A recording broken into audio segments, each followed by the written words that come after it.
Dok, tadi kan kita udah ngobrol nih. Ini kalau misalnya tadi selama masa pandemi, ada juga nih efek-efeknya, yaitu ada yang tiba-tiba hamidun atau hamil gitu, dokter. Itu adalah kabar positif yang menggembirakan. Kadang-kadang kalau orang bilang positif nih, aduh takut. Kalau ini positif, oh gitu ya.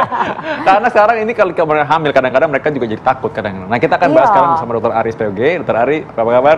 Baik-baik. Alhamdulillah. Sehat, dokter.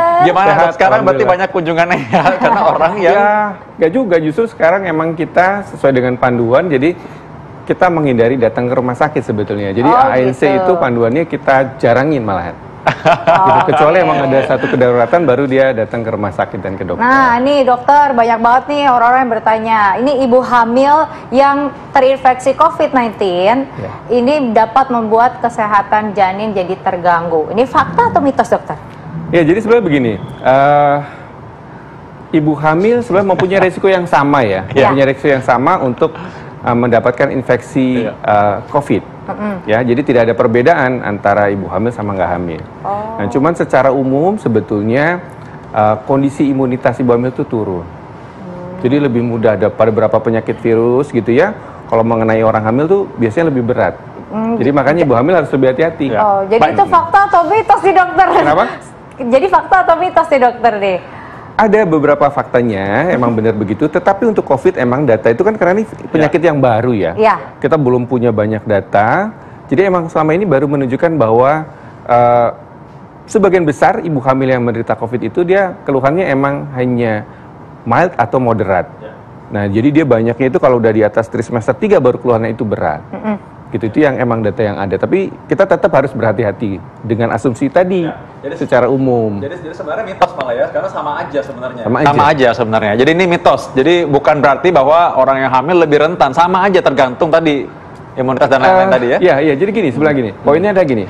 Secara umum ibu hamil itu dia emang imunitasnya turun.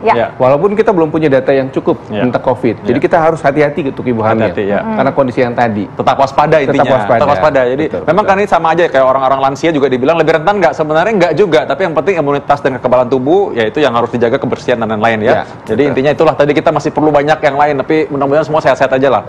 Nah sekarang berikutnya nih. Ada orang yang tanya-tanya nih mengenai karena akibat COVID-19 ini pada trimester pertama, ini kehamilan dapat meningkatkan risiko terjadinya cacat pada kelahiran pada anak tersebut. Ini fakta atau mitos? Fakta atau mitos, dok? Betul. Jadi emang sebenarnya ini kembali lagi ke tadi. Jadi ini suatu penyakit baru, emang kita belum ada data yang menunjukkan bahwa emang infeksi COVID itu bisa menyebabkan kecacatan. Begitu juga dengan keguguran, itu belum ada fakta. Tapi emang udah ada data, beberapa data yang menunjukkan bahwa misalnya itu terjadi di trimester 3 dengan infeksi yang berat, itu bisa menyebabkan prematuritas. Berarti sementara ini mitos dulu karena belum ada faktanya ya, tapi tetap harus hati-hati. Oke, sementara mitos, tapi harus hati-hati tetap. Karena secara umum memang COVID-19 ini kan menyerang memang di saluran napas. Tapi kan secara umum ternyata banyak juga yang lain-lain yang dia nyerang juga. Misalkan kan pembuluh darah, ada penyempitan atau dan lain-lain kan, ada pembekuan darah. Jadi mungkin saja bisa mengaruhi janin juga. Nah, berikutnya apa lagi nih? Tapi dokter, ini kan kalau misalnya bayi yang baru lahir nih dokter ya, katanya kalau misalnya dari ibu yang positif COVID-19 nih, ini harus dikarantina dulu. Fakta atau mitos? Tapi jangan dijawab dulu dokter, biar pada penasaran. Makanya jangan kemana-mana, tetap di Hidup Sehat. Dari sini kita bisa belajar bahwa tidak ada kata terlambat. Salam super. Penyemangat sekali. Ya ini emang jadi jarang ya dokter ya. Di bawah 10% dari dokter bilang. Masih bisa sebetulnya. Selama dia belum menopause masih bisa hamil. Nah, ini ngomong-ngomong soal melahirkan nih ya dok. Tadi ada pertanyaan yang masih belum terjawab nih. Tadi kan kalau misalnya bayi yang dilahirkan oleh perempuan atau misalnya positif COVID-19 ini katanya harus dikarantina. Tuh dokter, gimana tuh dokter? Fakta atau mitos sebenarnya dokter? Jadi emang bukan fakta atau mitos, tapi emang belum ada data sebetulnya yang menyatakan adanya penularan vertikal. Jadi dari ibu langsung ke bayinya. Nah biasanya itu. Tapi harus dikarantina kan ya dokter? Biasanya dikarantina 14 hari di dalam, dan bayinya sendiri yang ibunya COVID positif juga dipisahkan dengan bayi-bayi sehat lainnya. Dan mereka harus diperiksa dalam 24 jam dan 48 jam. Atau udah diulang lagi 2 minggu, sama seperti prosedurnya seperti itu. Sama. Itu ada gambarnya dokter lucu tuh, dikasih face shield gitu. Nah sekarang nih bayi begini, Ini nggak dianjurin loh sama WHO. Sebenarnya sebenarnya nggak boleh. Nggak boleh sama WHO. Sebenarnya kalau di karantina, kalau misalkan memang harus tadi karantina tadi, misalkan sebenarnya apa yang harus dilakukan? Artinya orang tuanya yang di kamar sendiri, anaknya dirawat orang lain berarti? Iya, jadi emang ada beberapa ada beberapa pendapat sebetulnya di dunia gitu ya. Jadi misalnya kalau dia minta rawat gabung gitu ya, itu diperbolehkan tapi jaraknya harus 2 meter dan ada sekat. Oh, sekatnya. Jadi plastik atau apa supaya ibunya tetap bisa lihat tapi dia nggak bisa langsung. Karena emang penularan yang pas itu kan karena kontak sebetulnya. Oh, tapi berarti kalau misalnya ibunya positif COVID-19 nggak bisa kasih ASI dong, Dok? Boleh apa nggak sih, Dok, sebenarnya? Ya, itu juga benar tuh. Tadi emang banyak pertanyaan. Jadi emang ada 2 hal. Jadi beberapa pendapat juga kontroversi. Ada yang bilang nggak boleh karena emang dia bisa menular melalui kontak. Andaikan pun dia misalnya mau gitu ya, itu harus pakai alat pelindung diri. Gitu. Nah, emang sebagian besar itu yang dianut adalah dipisah sampai 2 minggu. Nah, terus bayinya itu tetap dikasih ASI tapi diperah. Oh, gitu. Diperah dengan pompa ASI yang dedicated. Jadi khusus buat si bayi itu sendiri. Jadi nggak boleh tuker-tukeran gitu. Khusus buat itu, buat dia, dan harus dibersihin dulu. Nah, ibunya pakai ini, terus dibersihin, dipompa, baru dikasih ke bayinya. Nah, dengan demikian, dengan cara itu memang jadi dari ASI tidak akan menularkan COVID-19?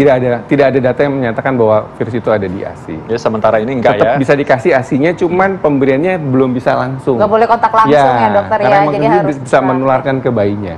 Oh, jadi gitu, ya juga tuh. Nah, sekarang bagaimana dengan ibu yang ingin meningkatkan imun dan ingin banyak mengkonsumsi suplemen? Nah, ini aman nggak untuk bayinya atau janinnya nanti? Ya, jadi emang sebaiknya ibu hamil ya di masa COVID ini emang dia kan harus istirahat yang cukup ya, menghindari dehidrasi ya, harus banyak minum ya, cukup cairan. Terus dia harus mengkonsumsi beberapa vitamin ya, selain vitamin yang biasa dia konsumsi sama kalsium, dia harus mendapatkan vitamin D3. Selain itu juga harus mendapatkan suplemen magnesium sama zinc ya, dan itu bisa membantu meningkatkan daya tahan tubuhnya dia dalam mencegah terinfeksi COVID-19.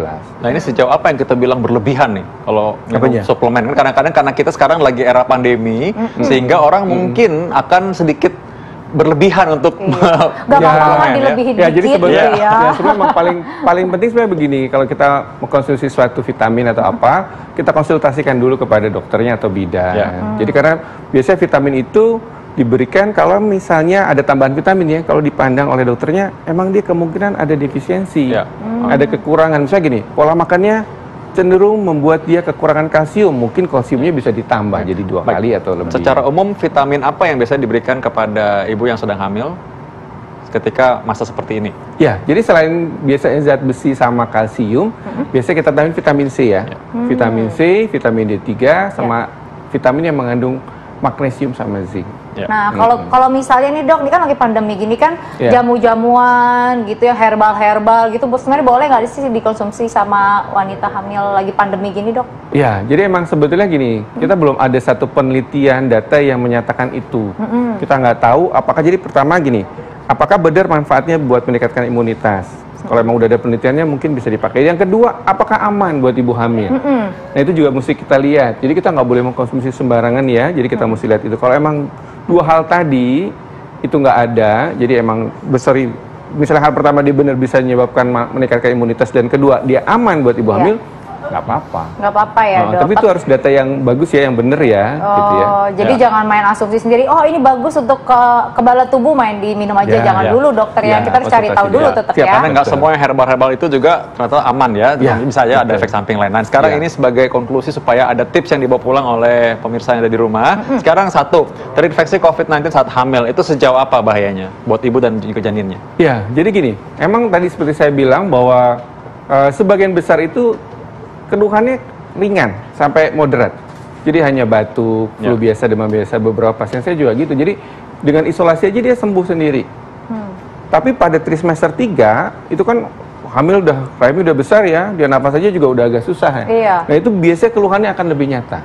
Jadi lebih berat. Nah, makanya sebetulnya tipsnya adalah pada mulai masuk di atas 28 minggu, ibu-ibu hamil itu harus lebih hati-hati. Di rumah aja kalau bisa. Ya, jadi hindarin kontak, kemudian ke tempat yang kerumunannya banyak ya, istirahat yang cukup, dan tadi minum yang cukup juga, cairan cukup ya, terus konsumsi vitamin, dan yang penting adalah itu tadi, masker, cuci tangan, Sama sebetulnya jangan megang muka kalau tangannya kotor. Iya, betul. Jadi sebenarnya intinya kita mencegah supaya jangan sampai tertular, dan secara umum sih harusnya mudah-mudahan ringan-ringan aja. Ya, tapi tetap waspada supaya jangan sampai kena yang berat, karena kita nggak tahu, kita nggak pernah tahu, karena itu tetap segera kita jaga kesehatan.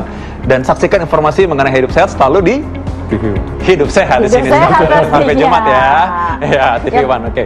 Yang pasti setiap hari Senin sampai Jumat jam 1 siang hanya di TV One pastinya. Kalau gitu saya Krisa Lasyani. Saya Dr. Vito Damai, Indonesia Hidup Sehat.